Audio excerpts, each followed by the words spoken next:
الحمد لله الحمد لله الأكرم الذي علم القرآن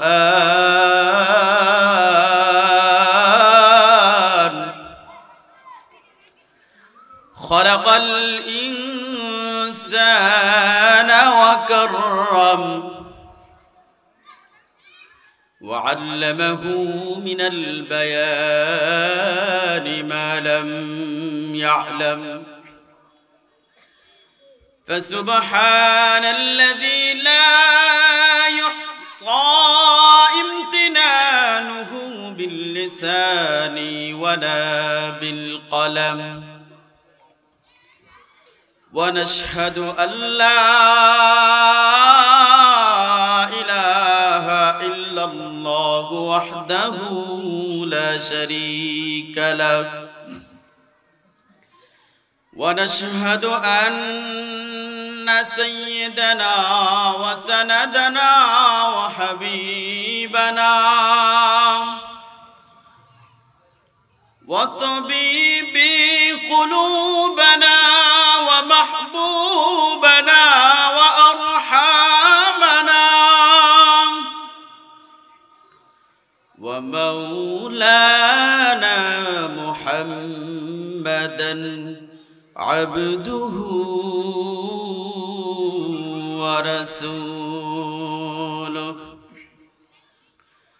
فقد قال الله تعالى في كلامه المجيد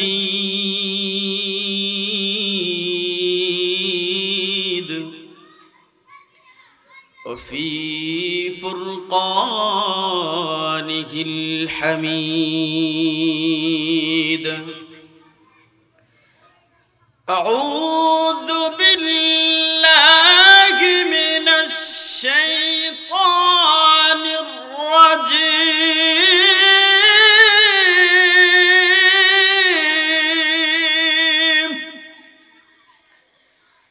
بسم الله الرحمن الرحيم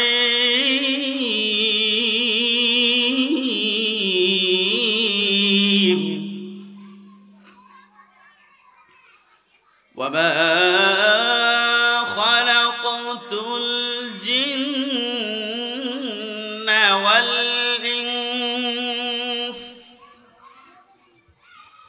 والإنس إلا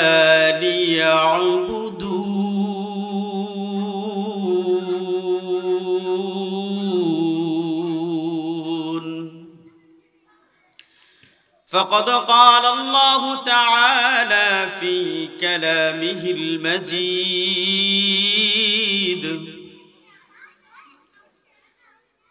هو الذي خلق لكم ما في الأرض جميعا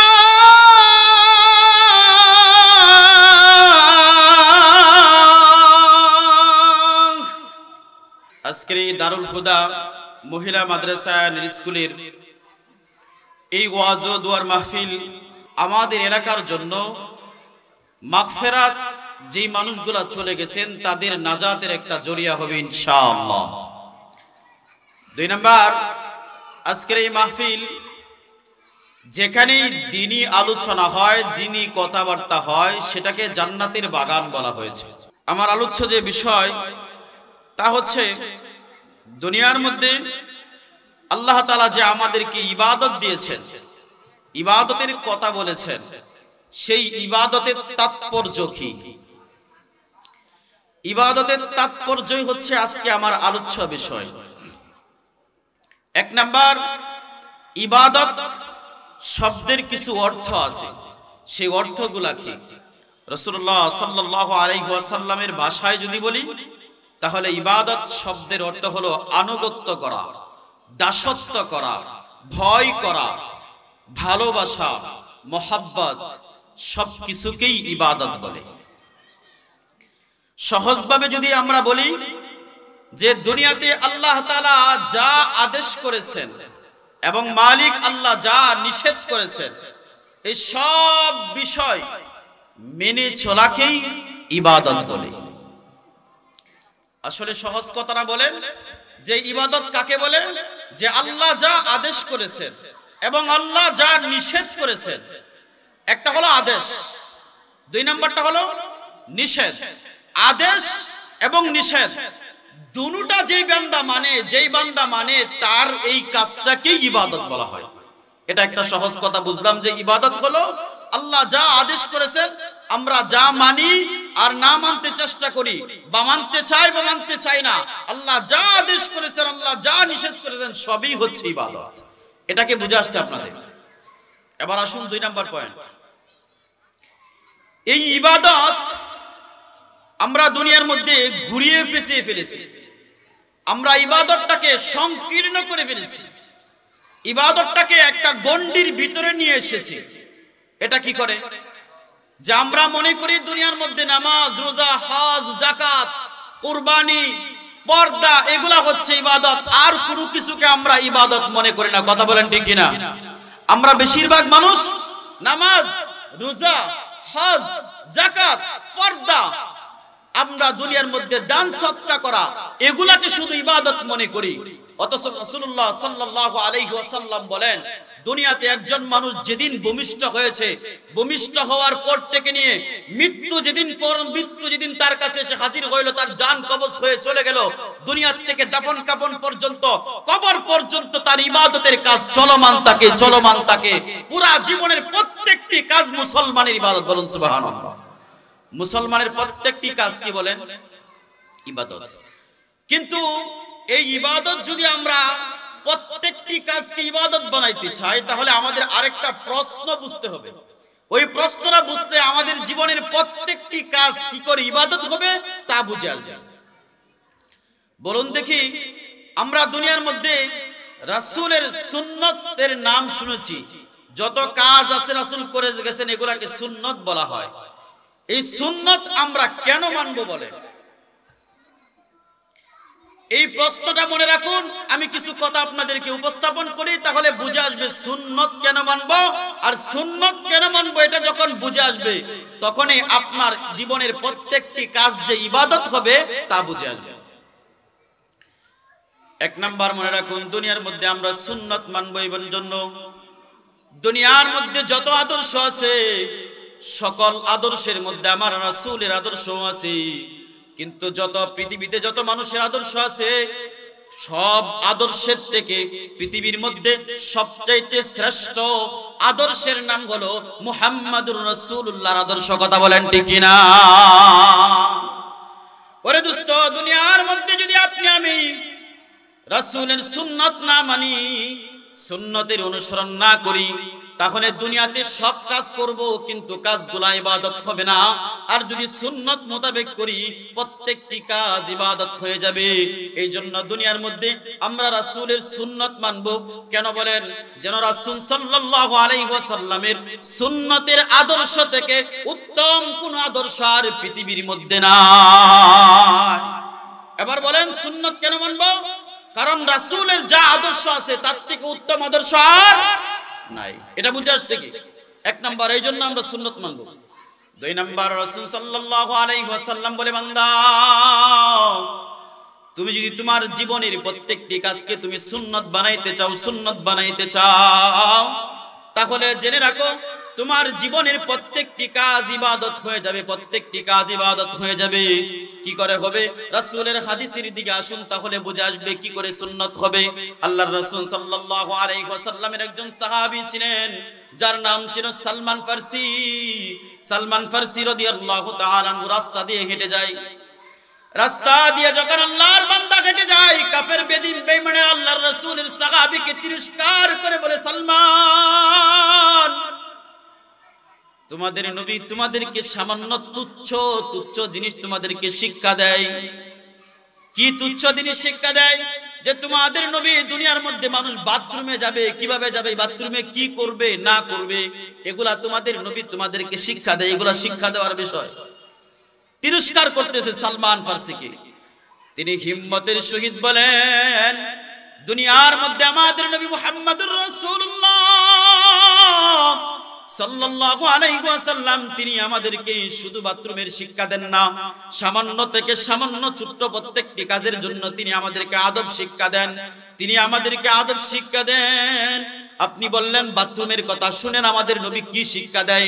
আমাদের নবী বলে, দুনিয়ার মধ্যে কোনো মানুষ যখন ওয়াশরুমে প্রবেশ করবে তখন বান্দা মাথার মধ্যে কোনো একটা কাপড় রাখবে এবং বান্দা বাম পা দিয়ে ওয়াশরুমের মধ্যে প্রবেশ করবে এবং বান্দা একটা দোয়া পাঠ করবে।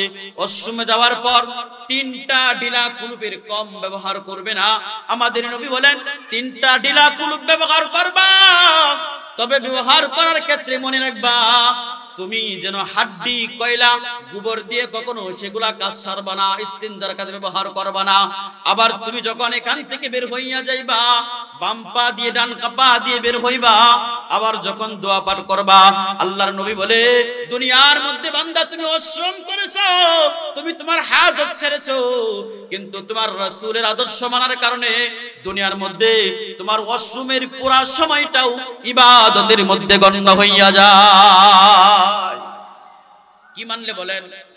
রাসূলের আদর্শ তথা সুন্নাত যদি দুনিয়ার মধ্যে কোনো মানুষ মানে, এই সুন্নাত দুনিয়ার মধ্যে কোনো মানুষ মানলে, সুন্নাত মানার কারণে ওয়াশরুম করাটাও বান্দা দুনিয়ার মধ্যে ইবাদত হইয়া যায়।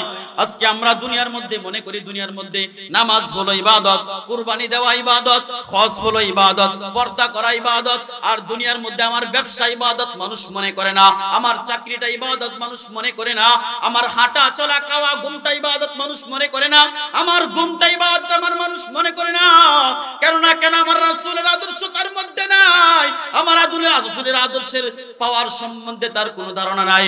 দুনিয়ার মধ্যে হে মুসলমান, একজন মানুষ যদি সুন্নত তরিকায় রাতের বেলা খাবার খাইয়া আশার নামাজ পড়ে যদি সুন্নত তরিকায় যদি দোয়া পাঠ করে বান্দা ঘুমাইয়া যায়, সারা রাত মুসলমান ঘুমাবে, সারা রাত ঘুমটাও আল্লাহ তাআলা নফল ইবাদতের মধ্যে গণ্য করবে। কথা বলেন ঠিক কিনা? ওরে দোস্ত, এই জন্য বলেছিলাম দুনিয়ার মধ্যে সুন্নাত মানবো। এই জন্য আমরা দুনিয়ার মধ্যে আমাদের রাসূলের প্রত্যেকটি আদর্শকে বাস্তবায়ন করার জন্য, আদর্শ যদি আপনার মধ্যে থাকে তাহলে দুনিয়ার মধ্যে আপনার রাজনীতি করাটাও ইবাদত। কথা বলেন ঠিক কিনা? আওয়াজ নাই, বুঝে আসছে না মনে হয়। দুনিয়ার মধ্যে আমরা রাজনীতি করি না, আর রাজনীতি করে কিনা? গোটা পৃথিবীর মধ্যে এখন মানুষ মনে করে রাজনীতি করাটা কোনো মানুষের মুসলমান ধর্মের কোনো কাজ না। কি মনে করে? যে রাজনীতি করে এটা কোনো মুসলমান ধর্মের ভালো মানুষের কাজ নয়। তাহলে এই কাজটা কার? আপনি বলেন কার কাজ? সমাজের মধ্যে যে চুর, বাটপার, মদকুর, ঘুষখোর, জুয়াখোর, তার কাজ হলো সমাজের মধ্যে রাজনীতি করবে। তা আপনার মাথার উপর বসে থাকবে। আপনি ইমানদার দুনিয়ার মধ্যে খালি নামাজ মসজিদে পড়বেন আর দুনিয়ার মধ্যে পাঞ্জাবি লাগাইয়া ঘুরবেন, আর আপনি বলবেন দুনিয়ার মধ্যে সমাজে শান্তি আসবে। কোশ্চেন কালেও শান্তি আসবে না, শান্তি তখনই আসবে এদেশের মধ্যে রাষ্ট্রনায়কগুলো যখন ইমানদার এবং রাসূলের আদর্শবান হবে। আর আপনি ভাবতেছেন দুনিয়ার মধ্যে রাজনীতি করা হচ্ছে একমাত্র সুদখোর, ঘুষখোর, মদখোর, জুয়াখোর, নারীখোরদের কাজ হচ্ছে রাজনীতি করা, না? ওরে দোস্ত, দুনিয়ার মধ্যে আপনি যদি আমার রাসূলের সুন্নাত মোতাবেক যদি আপনি রাজনীতি করেন, এটাও দুনিয়ার মধ্যে ইবাদত। আমাদের সংসার আছে কিনা? আওয়াজ দিয়ে বলেন আছে কিনা? নাই? প্রত্যেকের সংসার আছে। আল্লাহর নবী বলে, দুনিয়ার মধ্যে বান্দা শুনো, তোমার সংসারের মধ্যে তুমি যে টাকা ব্যয় করো, তুমি যে সংসারের জন্য, চাকরির জন্য সময় ব্যয় করো, ব্যবসার জন্য যে সময় ব্যয় করো, তোমার যদি ব্যবসা এবং চাকরির মধ্যে যে সময়টুকু ব্যয় করো, এই সময়টা যদি আদর্শ মতে ব্যয় করে থাকো, তাহলে তোমার জীবনের প্রত্যেকটি সময়, ব্যবসার সময়, তোমার সংসারের টাকা খরচ করা, সংসারের জন্য সময় ব্যয় করা, চাকরির জন্য সময় ব্যয় করা, পুরা সময়টাই ইবাদতের মধ্যে গণ্য হইয়া যায়। অথচ আমরা মনে করি দুনিয়ার মধ্যে ইবাদত হলো শুধু নামাজ, রোজা, হজ, যাকাত, পর্দা করা, দান সদকা করা, এগুলো মনে করি আমরা ইবাদত। ইবাদতটাকে আমরা গণ্ডির ভিতরে নিয়ে এসেছি। মসজিদটাকে আমরা একমুখী করে ফেলেছি, মসজিদটাকে আজকে একমুখী করে ফেলেছি। আমরা মনে করি শুধু মসজিদ হলো নামাজ পড়বে, মুসল্লি যাবে, নামাজ পড়ে সেজদা দিয়ে বের হয়ে চলে আসবে, মসজিদে আর কোনো কাজ নেই। মসজিদ তো এই জায়গা ছিল না। রাসূলের আদর্শ তালাশ করে দেখেন, রাসূল যত দিনের কাজ করেছেন, দুনিয়ার কাজ করেছেন, সব কাজ মসজিদ থেকে পরিবেশন করেছেন। আজকে আমরা মসজিদটাকে শুধু নামাজের জায়গা বানিয়ে ফেলেছি। কেন জানেন? এটারও একটা কারণ আছে। আচার বিচার যা করে সব তো 2 নাম্বারই, এটা মসজিদের ভিতরে করবে কি করে? এই জন্য তো বাহিরে দরকার।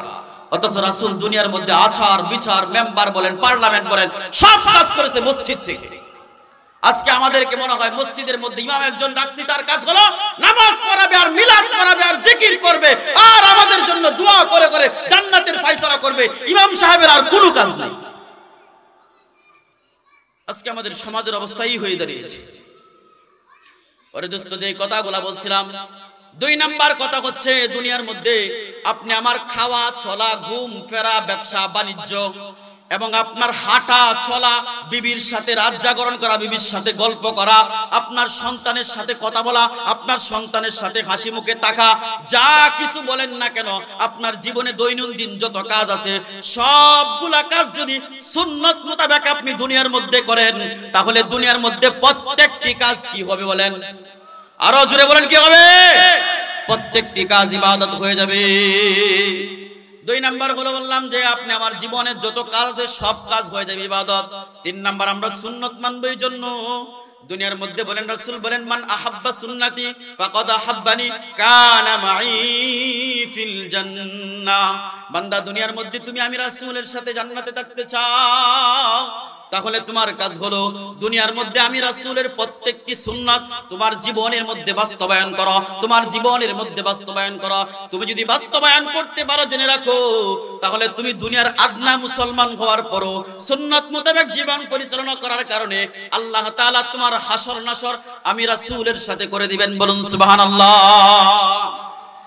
3 নাম্বার। 4 নাম্বার, আমরা দুনিয়ার মধ্যে আল্লাহকে কে কে ভালোবাসি বলেন? আল্লাহ বলেন, হাত নামায়। আমরা দুনিয়ার মধ্যে আল্লাহকে ভালোবাসি, কিন্তু আল্লাহকে ভালোবাসা হবে কি করে তা আমরা খুঁজে বের করি না। আল্লাহ বলেন, কুল ইন কুনতুম তুহিব্বুনাল্লাহ।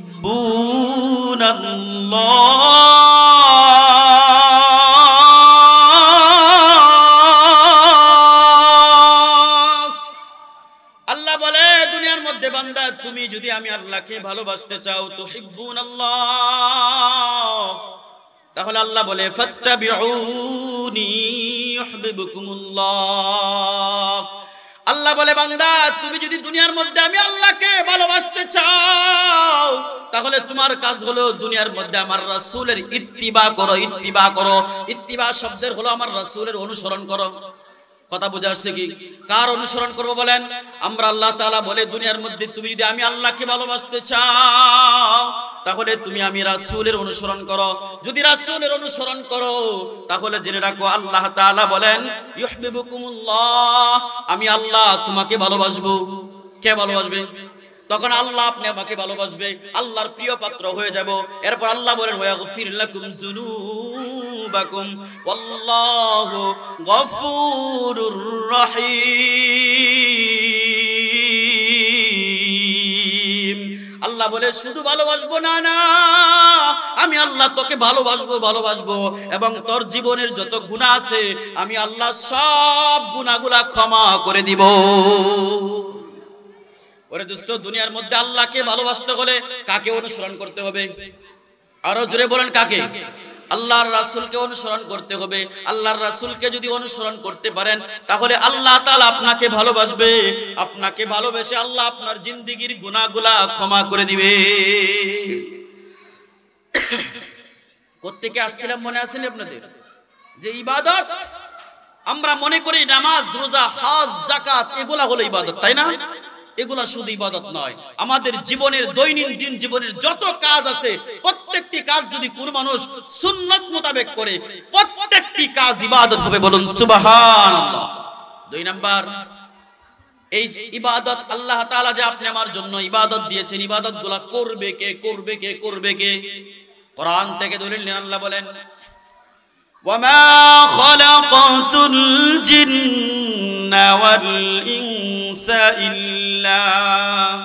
إلا ليعبدون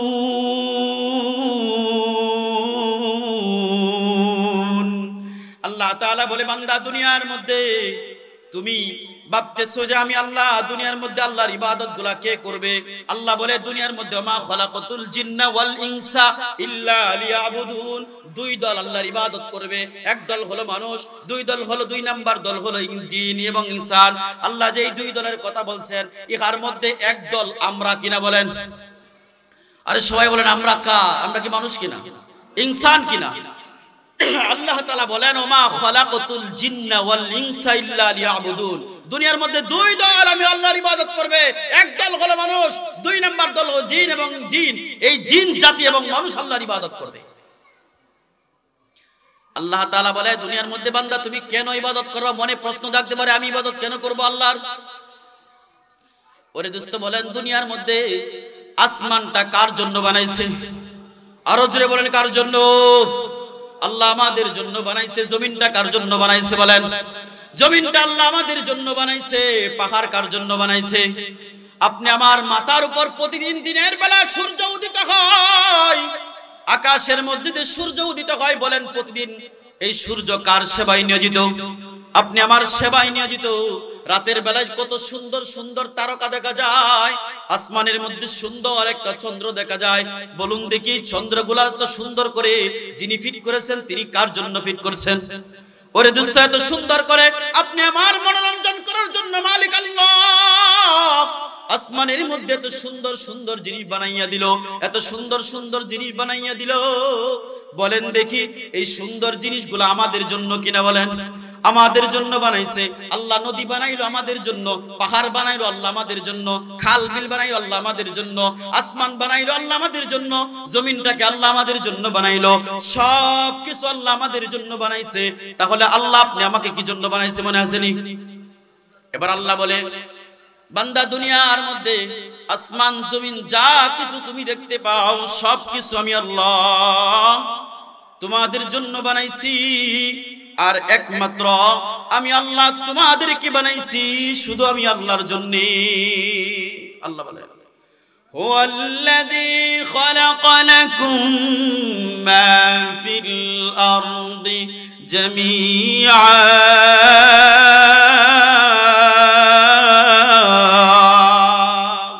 আল্লাহ বলে বান্দা দুনিয়ার মধ্যে তুমি যা কিছু দেখতে পাও, তোমার চোখে বাজুক আর না বাজুক, তোমার মেধায় ধরুক আর না ধরুক, যা তোমার কাছে মনে হইতে পারে আল্লাহ অহেতুক বানাইছে, না না। তোমার কাছে মনে হইতে পারে একটা প্রাণীকে আল্লাহ অহেতুক বানাইছে, না না। তোমার কাছে অনেক জিনিস দেখে মনে হইতে পারে আল্লাহ অহেতুক বানাইছে, না না। আল্লাহ বলে গোলাম দুনিয়ার মধ্যে তুমি যা দেখো আর না দেখো সবকিছু আমি আল্লাহ একমাত্র তোমার খেদমতের জন্য বানাইছি। আর আমি আল্লাহ তোমাকে বানাইছি তুমি আমি আল্লাহর গোলামি করার জন্য। বলুন সুবহানাল্লাহ। আল্লাহ আমাদেরকে কি জন্য বানাইছে বলেন? আল্লাহর গোলামির জন্য বানাইছে। এই গোলামি করতে হবে রাসূলের সুন্নাত মোতাবেক। ভাই দোস্ত বুজুর্গ, দুই নাম্বার বললাম যে দুনিয়ার মধ্যে ইবাদতের জন্য আল্লাহ আমাদেরকে বানাইছে, এটা বুঝলাম। শুধু কি ইবাদতের জন্য বানাইছে কিনা বলেন? শুধু ইবাদতের জন্য আল্লাহ বানাই নাই। আল্লাহ বলে দুনিয়ার মধ্যে তোমাদেরকে যখন আপনি আমাকে যখন আল্লাহ দুনিয়াতে পাঠাইছে তখন আপনি আমার একটা উপাধি ছিল, আপনি আমার একটা পরিচয় ছিল। আল্লাহ বলেন দুনিয়ার মধ্যে তোমাদের একটা উপাধি, তোমাদের একটা পরিচয় হলো তোমরা দুনিয়ার মধ্যে হলো আমার খলিফা খলিফা খলিফা। আমরা বলেন আল্লাহর কি? আরো জুড়ে বলেন আমরা আল্লাহর কি? দুনিয়ার মধ্যে আমরা হলাম আল্লাহর খলিফা। আল্লাহ কুরআনে কারীমের মধ্যে বলেন, আমার কথা আল্লাহ নিজে বলেছেন, হুয়াল্লাযী খালাকা লাকুম মা ফিল আরদি জামিআ ইন্নী জাইলুন ফিল আরদি খলিফা। আল্লাহ বলে ইন্নী জাইলুন ফিল আরদি খলিফা, ফেরেশতাদের কাছে বলেন ও আমার ফেরেশতারা শুন, আমি আল্লাহ দুনিয়ার মধ্যে একদল প্রতিনিধি পাঠাইতে চাই, আমার প্রতিনিধি পাঠাইতে চাই যারা হবে দুনিয়ার মধ্যে খলিফা হবে, খলিফা হবে, খলিফা। তাদের কাজ কি বলেন? তাদের কাজগুলো আল্লাহ বলে আমি আল্লাহ যেই কাজগুলো করি তাদের কাজ হলো তা, আমি আল্লাহর কাজ হলো দুনিয়ার মধ্যে মানুষের জন্য রিজিকের ব্যবস্থা করে। তাদের কাজ হলো সাধ্য অনুযায়ী যেই মানুষগুলো অনাহারে থাকে তাদের জন্য তারাও রিজিকের ব্যবস্থা করবে। আমি আল্লাহ দুনিয়ার মধ্যে মানুষের জন্য শান্তির ফয়সালা করে, তাদের কাজ হলো দুনিয়াতে মানুষের জন্য শান্তির ফয়সালা করবে, শান্তির ব্যবস্থা করবে। শান্তি কি করে আসবে তার জন্য দুনিয়াতে তারা চেষ্টা করবে।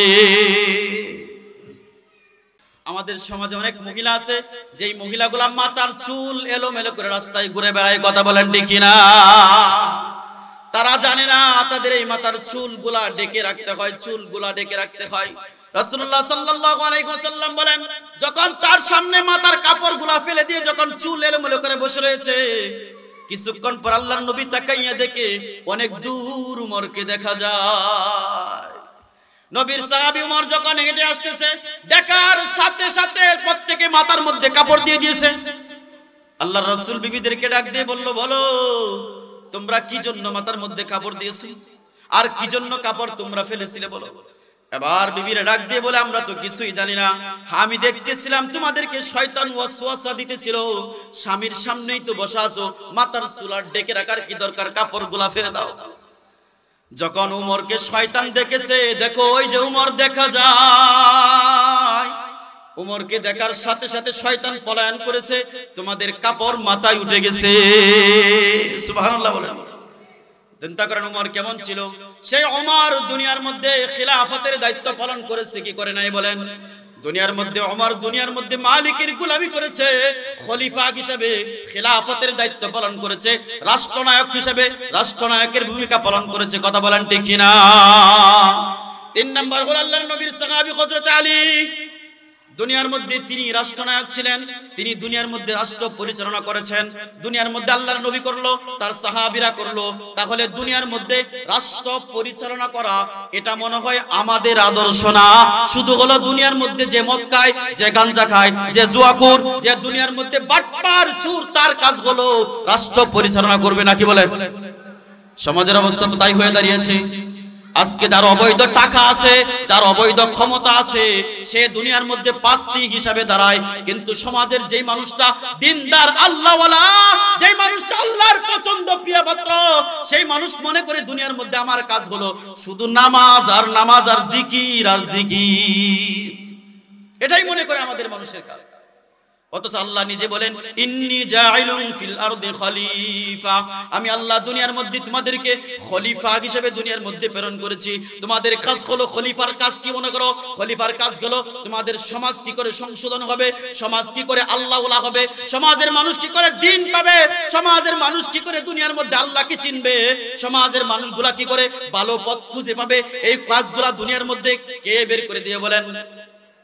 প্রতিনিধি যারা আছে, দায়িত্বশীল যারা হবে, তারা এই মানুষের দায়িত্ব নেবে।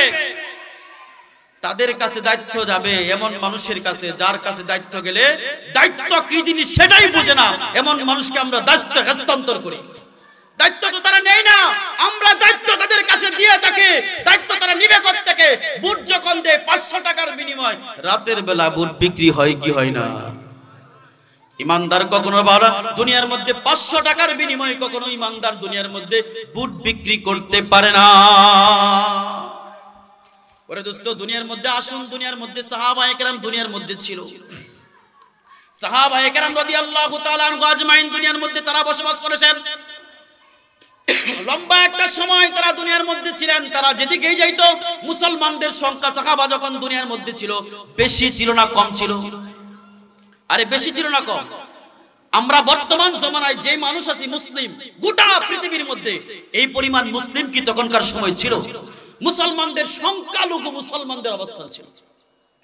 সিরিয়ার একটা ঘটনার মধ্যে লেখে, ইরানের একটা ঘটনা এমন ছিল, ইরানের মধ্যে মুসলমানরা যখন যুদ্ধের জন্য যায়, কিসের জন্য যায়? যুদ্ধের জন্য মুসলমানরা গিয়েছে। মুসলমানদের সংখ্যা কিতাবের মধ্যে লেখা হয় 30 থেকে 32 হাজার হবে। আর ইরানীদের সৈন্য সংখ্যা ছিল 30 লাখের মতো। কই 30,000, 32,000 আর কই 30 লাখ মানুষ। তখনকার সময়ের মধ্যে ইরানিদের অবস্থা কেমন ছিল আর মুসলমানদের অবস্থা কেমন ছিল? ভাই দোস্ত বুজুর্গ, ঘটনাটা ভালো করে বুঝুন। এখান থেকে দুটা শিক্ষণীয় বিষয় আছে আমাদের জন্য, গুরুত্বপূর্ণ বিষয়, ভালো করে বুঝুন। যখন মুসলমানরা পারস্যের মধ্যে যায়, ইরান যখন যুদ্ধের জন্য যায়, মুসলমানদের রাজ্য কিন্তু ইরান ছিল না, মুসলমানরা ইরান যুদ্ধ করতে গিয়েছে। পারস্যের মধ্যে যখন যুদ্ধ করতে যায়, মুসলমানদের কাজ ছিল রাতের বেলা আল্লাহকে ডাকবে, দিনের বেলা যুদ্ধে ঝাঁপাইয়া পড়বে। মুসলমানদের দুই কাজ ছাড়া মুসলমানদের কিছুই ছিল না। মুসলমানদের তেমন কোনো অস্ত্র ছিল না, মুসলমানদের তেমন কোনো ভালো খাপড় ছিল না, মুসলমানদের তেমন কোনো হাতিয়ার ছিল না। কিন্তু মুসলমান যুদ্ধের জন্য গিয়েছে কার উপর ভরসা করে? আরো জোরে বলুন, কার উপর ভরসা করে? আল্লাহর উপর মুসলমান ভরসা করে যখন যুদ্ধের ময়দানে ঝাঁপাইয়া পড়ে, রাসূলুল্লাহ সাল্লাল্লাহু আলাইহি ওয়াসাল্লাম বলেন, এই মুসলমান যখন যুদ্ধের ময়দানে যখন হাজির হইয়া যায়, ইরানের সাথে যখন যুদ্ধ লেগে যায়, যুদ্ধ লাগার পর তারা মনে হয় হেরে যাবে অবস্থা হয়ে দাঁড়িয়েছে। তখন ইরানের সেনাপতি ছিল রুস্তুম। রুস্তুমের ইতিহাস আপনারা অনেক শুনে থাকবেন। রুস্তুম বাহাদুর মানুষ ছিল। রুস্তুম তার সেনাপ্রধানদেরকে ডাক দিয়ে বলল, সেনাপ্রধানের দল, বলো দুনিয়ার মধ্যে তোমরা এই কাজের মধ্যে হেরে যাওয়ার কারণ কি? তোমাদের তো অস্ত্রের কোনো কম নাই, তোমাদের শক্তির কোনো কম নাই, মানুষের কোনো কমতি নাই, তাহলে যুদ্ধ হারতেছো কারণটা কি বলো? তখন একজন দাঁড়িয়ে বলল, রুস্তুম, আপনি যদি আমাদেরকে জীবনের নিরাপত্তা দেন তাহলে একটা কথা বলতে চাই। কি কথা বলবে বলো? যে আমাদের জীবনের নিরাপত্তা দিলে কতটুকু বলতে চাই, যে হ্যাঁ তোমার জীবনের নিরাপত্তা দিলাম, তুমি কি জন্য হেরে যাচ্ছে এটা বলো। আবার ডাক দিয়ে বলো, রুস্তুম, যেই মানুষগুলোর সাথে আমরা যুদ্ধে জড়িয়েছি আরব জাতি, তাদের কাছে তেমন কোনো অস্ত্র নাই, তাদের কাছে তেমন কোনো কাপড় নাই, চিরাফারা কাপড় পরে আসছে। বাঙ্গা একজনের কাছে অস্ত্র ছোট ছোট আছে, কিন্তু তেমন কোনো অস্ত্র নাই। কিন্তু ওদের কাছে দুইটা জিনিস এমন আছে, যেই দুইটা জিনিসের কাছে আমাদের এই দেশটা তলদেশে চলে যাবে, তাদের আন্ডারে চলে যাবে, তাদের কাছে আমরা হেরে যাব। কি বলো কি কারণ বলো? তারা দুনিয়ার মধ্যে এমন এক অস্ত্রের আছে, যেই মালিকের গোলামি করে সারা রাত মালিককে ডাকে আল্লাহ।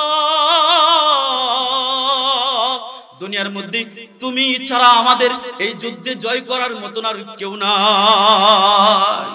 মুসলমান বলল, আল্লাহ দুনিয়ার মধ্যে তুমি ছাড়া আমাদের এই যুদ্ধের মধ্যে জয় করাবে এমন কোন মানুষ নাই। দুই নাম্বার কাজ হলো দুনিয়ার মধ্যে আমাদেরকে দুনিয়ার মধ্যে দুই নাম্বার কাজ হলো, তারা যখন যা কিছু আছে সব নিয়ে যুদ্ধের ময়দানে ঝাঁপাইয়া পড়ে, তারা তাদের জীবনের কোনো মায়া করে না, তারা জীবনের সব কিছু ত্যাগ করতে পারে, সব কিছু ত্যাগ করে যুদ্ধের মধ্যে অংশগ্রহণ করেছে। কারণ হলো তারা যুদ্ধের মধ্যে মৃত্যুবরণ করলে শহীদ, আর বেঁচে গেলে তারা হলো গাজী। কথা বলেন ঠিক কিনা? রাসূলুল্লাহ সাল্লাল্লাহু আলাইহি ওয়াসাল্লাম বলেন, তারা পারস্যের মধ্যে যুদ্ধে অংশগ্রহণ করলেন। রুস্তম বলে, আর কি কারণ বলো? তাদের আরেকটা কারণ হলো, তাদের যখন যুদ্ধে অংশগ্রহণ করে, যেখানে তারা যুদ্ধ করে, যেখানে যুদ্ধ করার পর ওই জায়গার মধ্যে যত নারী নারী থাকে, শিশু বাচ্চা থাকে, ওদেরকে তারা নিজের আপন মানুষ মনে করে, ওদেরকে তাদের নিজের আপন মানুষ মনে করে। আর আমাদের যুদ্ধের মানুষগুলো যখন যুদ্ধে অংশগ্রহণ করে, ওই নারীদের দান এবং মান লুণ্ঠন করে নিয়ে আসে। তাদের কাজ হলো তাদের জানমাল হেফাজত করে, আমাদের কাজ হলো আমরা যখন যুদ্ধে যাই তাদের জানমালের ক্ষতি করি। তিন নাম্বার হলো, তারা দুনিয়ার মধ্যে যখন যুদ্ধের মধ্যে অংশগ্রহণ করে গনিমতের যত মাল পায়, এগুলাকে তারা গনিমতের মাল নিজের মনে করে নিয়ে যায়, আর আমরা কি করে লুণ্ঠন করে এগুলাকে নষ্ট করে ফেলি। রুস্তম, এই জন্য আরব জাতিদের কাছে আমাদের হার ছাড়া আর কোনো বিকল্প পাই নাই। ওরে দোস্ত, দুনিয়ার মধ্যে যেই কথাগুলো বলছিলাম, দুনিয়ার মধ্যে আল্লাহ তাআলা আমাদেরকে পাঠাইছে, এক নাম্বার কাজ হলো ওমা খালাকাতুল জিন্না ওয়াল ইনসা ইল্লা লিয়াবুদুন, আল্লাহর ইবাদতের জন্য। দুই নাম্বার হলো ইন্নী জাইলুন ফিল আরদি খলিফা, আল্লাহ তাআলা বলে তোমাদের দুই নাম্বার কাজ হলো তোমরা নিজেরা মুসলমানদের মধ্যে থেকে নেতৃত্ববান হবা, আদর্শবান মানুষ নেতৃত্বের স্থানে বসাইবা। যে মানুষটা দুনিয়ার মধ্যে নামাজ পড়ে, রোজা রাখে, আল্লাহকে বিশ্বাস স্থাপন করে, আল্লাহকে ভয় করে, এমন একজন মানুষকে তোমরা নেতৃত্বস্থানীয় বানাইবা এবং তোমাদের নেতা বানাইবা। তাহলে তোমাদের কপাল গুলা খুলে যাবে। না হয়তো তোমাদের কপালের মধ্যে বসে, তোমাদের ঘাড়ের মধ্যে বসে, তোমাদের ভোট নিয়ে, তোমাদের কাছ থেকে ক্ষমতা পেয়ে তোমার ঘাড় চিবে চিবে খাবে, কিন্তু তুমি মুসলমান এই সমাজের মধ্যে কখনো নিরাপত্তায় থাকতে পারবে না। যদি নিরাপত্তায় থাকতে চাও তাহলে তোমাদের জন্য কাজ হলো তোমাদের নেতৃস্থানীয় যত লোক বসাইবা তাদেরকে ইমানদার আল্লাহওয়ালা দেখে বসাও, না হয়তো তোমাদের সমাজের মধ্যে অশৃঙ্খল ছাড়া কখনো শান্তি আসতে পারে না, শান্তি আসতে পারে না। এই জন্য দুনিয়ার মধ্যে আপনি আমার কাজ হলো খলিফা হিসাবে, দুনিয়ার মধ্যে আমি যেহেতু খলিফা আল্লাহর প্রতিনিধি, আমার কাজ হলো দুনিয়ার মধ্যে রাসূল সাল্লাল্লাহু আলাইহি ওয়াসাল্লাম সমাজের ফিতনা দূর করেছে, সমাজের অকল্যাণ দূর করেছে, সমাজের খারাপ মানুষকে প্রতিহিত করে গেছে, সমাজের সবকিছু থেকে মানুষকে হেফাজত করেছে। সমাজের যেই নেতা হবে তারও কাজ হবে সমাজের মধ্যে থেকে অশ্লীল কাজ বন্ধ করা, খারাপ কাজ বন্ধ করা, খারাপ কাজ থেকে মানুষকে বাঁচানোর কথা বলেন ঠিক না? সে নিজেও বাঁচবে, অন্যকে বাঁচাবে। আল্লাহ তাআলা খলিফার দায়িত্ব আমাদেরকে পালন করার তৌফিক দান করুন। সম্মানিত হাজিরিন, আমরা যে মাদ্রাসার মাহফিলের মধ্যে বসেছি, এই মাদ্রাসার অনেক কিছু আমরা আজকে অনেক লম্বা সময় দেখেছি। আমাদের সামনে শিশু ছোট ছোট বাচ্চারা প্রদর্শনী দেখাইছে কিনা বলেন? এখানে এমনও বাচ্চা ছিল যেই বাচ্চাটা সুন্নত কি জিনিস সে তাও ভালো করে বুঝে না, সুন্নত পালন করবে কেন এটাও তো সে ভালো করে বুঝে না। সে দুনিয়ার মধ্যে কষ্ট করে মাদ্রাসার মধ্যে পড়তে, ছোট একটা বাচ্চা নামাজ পড়ে, নামাজ তার উপর ফরজ হয়েছে কি? ফরজ হয় নাই। সে মাদ্রাসায় নামাজ পড়ে, সে মাদ্রাসায় পড়তেছে, কোরআন তিলাওয়াত করে, তিলাওয়াত করলে কি লাভ এটার মর্ম সে বুঝে না, কিন্তু উস্তাদের কাছ থেকে শুনছে কোরআন তিলাওয়াত করলে এই লাভ হবে, সে কোরআন তিলাওয়াত করে। উস্তাদ বলছে বাথরুমে কি করে যাইবা, সুন্নত শিখাইয়া দিছে, সুন্নত তরিকায়। ছোট একটা বাচ্চা সুন্নতের মর্ম বোঝে না, সুন্নত তরিকায় ওয়াশরুমে যায়, সুন্নত তরিকায় সে পানি পান করে, সুন্নত তরিকায় খাবার খায়, সুন্নত তরিকায় পোশাক পরিধান করে, সুন্নতি লেবাস ধারণ করেছে। ওরে দোস্ত, দুনিয়ার মধ্যে বলেন এর থেকে দামি আর কোনো কাজ হইতে পারে? এর থেকে দামি কোনো কাজ হইতেই পারে না। আমার সন্তান দুনিয়ার মধ্যে মাদ্রাসায় পড়ে মানে এই নয় যে আমার সন্তান দুনিয়ার মধ্যে হারিয়ে গিয়েছে, কিছুই তার না থাকুক, যদি রাসূলের আদর্শ দুনিয়ার মধ্যে তার মধ্যে থাকে, তার থেকে দামি মানুষ আর কেউ নাই। কথা বলেন ঠিক কিনা?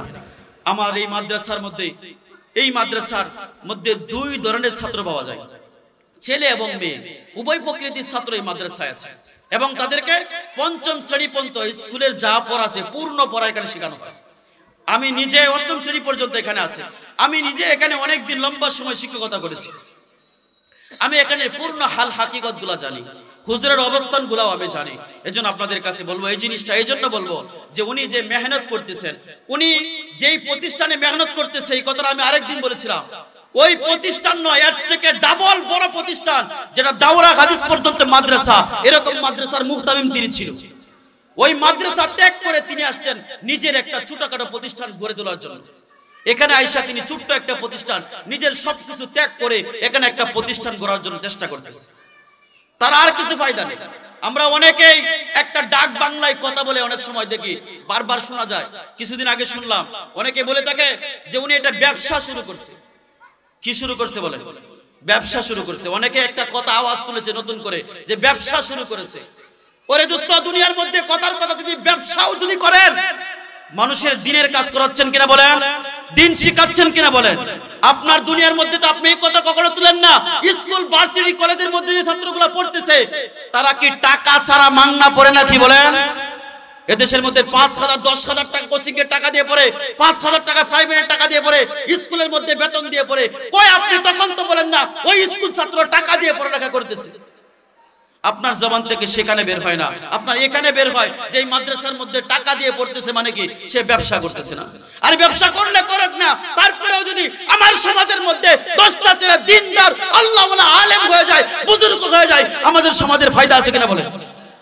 তাহলে আমরা কি নিয়ে বাড়াবাড়ি করে বলেন? নিজের কিছু স্বার্থের জন্য, নিজের কিছু ফায়দার জন্য, নিজের কিছু স্বার্থের জন্য ভালো কাজের মধ্যে খারাপ ঢোকানোর চেষ্টা করি আমরা। এটাই হচ্ছে আমাদের মন মস্তিষ্ক খারাপ। আমার নিজের অবস্থা খারাপ না, আমাদের মন মস্তিষ্ক খারাপ হয়ে গেছে। বোঝা দরকার। এই প্রতিষ্ঠানটা তিনি করেছেন, অনেক কষ্ট করে করেছেন। এমন সময় প্রথম যখন, এখন তো হয়তো 50-60 জন ছাত্র হয়েছে, এমন সময় ছিল 30-32 জন ছাত্র ছিল। শিক্ষকের বেতন দেওয়ার পর ওনার বেতন থাকতো না, আমি নিজে দেখেছি এটা। তারপরও তিনি প্রতিষ্ঠান ছাড়েন নাই, চালাইয়া গেছে। আরে দোস্ত, আপনি বলেন যে দুনিয়ার মধ্যে তিনি ব্যবসা করছে, ব্যবসা করলে করুক না তিনি। যদি দিনের ফায়দা হয়, উম্মতের কল্যাণে কাজ হয়, তাহলে করলে দোষ কি বলে? আমাদের মস্তিষ্ক ধ্যান ধারণা পরিবর্তন করা চাই, আমাদের মধ্যে ভালো কিছু দিক ফুটে উঠে চাই, যেন মানুষের কল্যাণে কাজ হয়, দিনের কল্যাণে কাজ হয়। আল্লাহ তাআলা আমাদেরকে এই প্রতিষ্ঠান, এই মহল্লা যত প্রতিষ্ঠানে থাকুক, সব প্রতিষ্ঠান দিনী প্রতিষ্ঠান মধ্যে সব প্রতিষ্ঠান আমাদের। কথা বলেন ঠিক না? সব দিনী প্রতিষ্ঠান কার? আমাদের। আমাদের সন্তান এখানে পড়তেছে, আমাদের ভাই পড়তেছে, আমার ভাতিজা পড়তেছে, আমার ছেলে মেয়ে পড়তেছে, যে পড়তেছে দিন শিখতেছে, যেভাবে শিখুক, যার যেভাবে সামর্থ্য আছে শিখবে। আমি মনে করি এটা আমার জন্য প্রয়োজন। আল্লাহ তাআলা আমাদেরকে উক্ত কথাগুলা ভালো করে বুঝে শুনে আমল করার আল্লাহ তৌফিক দান করুন। ওয়া আখির দাওয়ানা আনিল হামদুলিল্লাহি রাব্বিল আলামিন।